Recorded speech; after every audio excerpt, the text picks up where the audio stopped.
نبی کریم صلی اللہ علیہ وسلم کی شفقت کفار کے ساتھ۔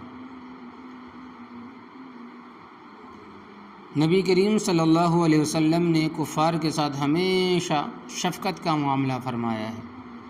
چنانچہ ایک بار آپ دعوت اسلام کے لیے طائف تشریف لے گئے تو وہاں کے رئیسوں نے آپ کو سخت جواب دیا اور اتباع یعنی آپ کی بات ماننے سے انکار کیا، اور اسی پر بس نہیں کیا بلکہ اوباشوں بدماشوں کو آپ کے پیچھے لگا دیا، جنہوں نے نبی کریم صلی اللہ علیہ وسلم پر پتھر برسائے، یہاں تک کہ آپ کی ایڑی سے خون بہنے لگا۔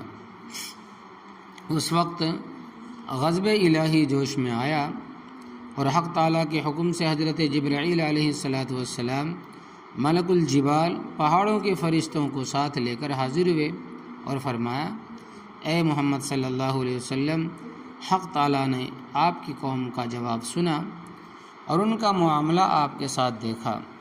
اب یہ ملک الجبال پہاڑوں کے فرشتے آپ کے حکم کے تابع ہیں، آپ جو چاہیں اس کو حکم دے، اگر آپ چاہیں تو یہ اسی وقت مکہ اور طائف کے پہاڑوں کو باہم ٹکرا کر سب آدمیوں کو پیس ڈالے گا۔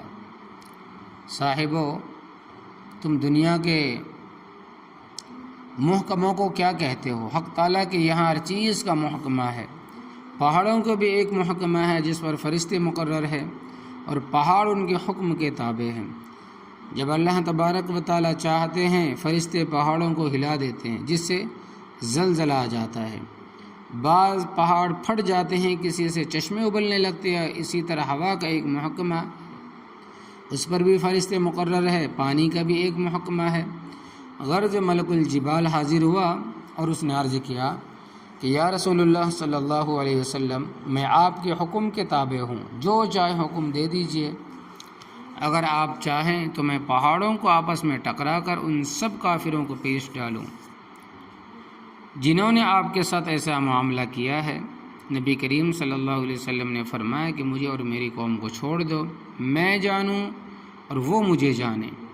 مجھے امید ہے کہ شاید ان میں سے یا ان کی اولاد میں سے کچھ لوگ موحد اللہ کو ایک ماننے والے پیدا ہوں۔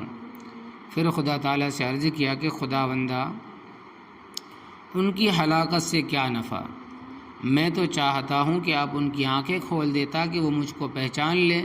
یہ اندھے ہیں، مجھے پہچانتے نہیں، اس لیے ایسا برتاؤ میرے ساتھ کرتے ہیں۔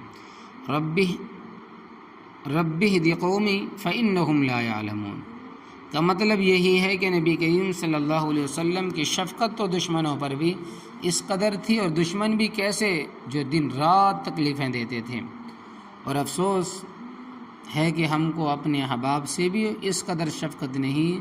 سنت رسول اللہ صلی اللہ علیہ وسلم یہی ہے کہ مبتلائے جہل پر رحم کیا جائے۔ تو اس حدیث مبارکہ سے یہ بات سمجھ میں آئی کہ اگر جاہل آدمی آپ سے الجھ جائے، آپ کے ساتھ آپ کو پریشان کرنے لگے، تو برداشت کرنے چاہیے، صبر کرنا چاہیے، اور جو جہل میں مبتلا ہے ان پر رحم کرنا چاہیے۔ تو سبق کا اصل مقصد یہ ہے۔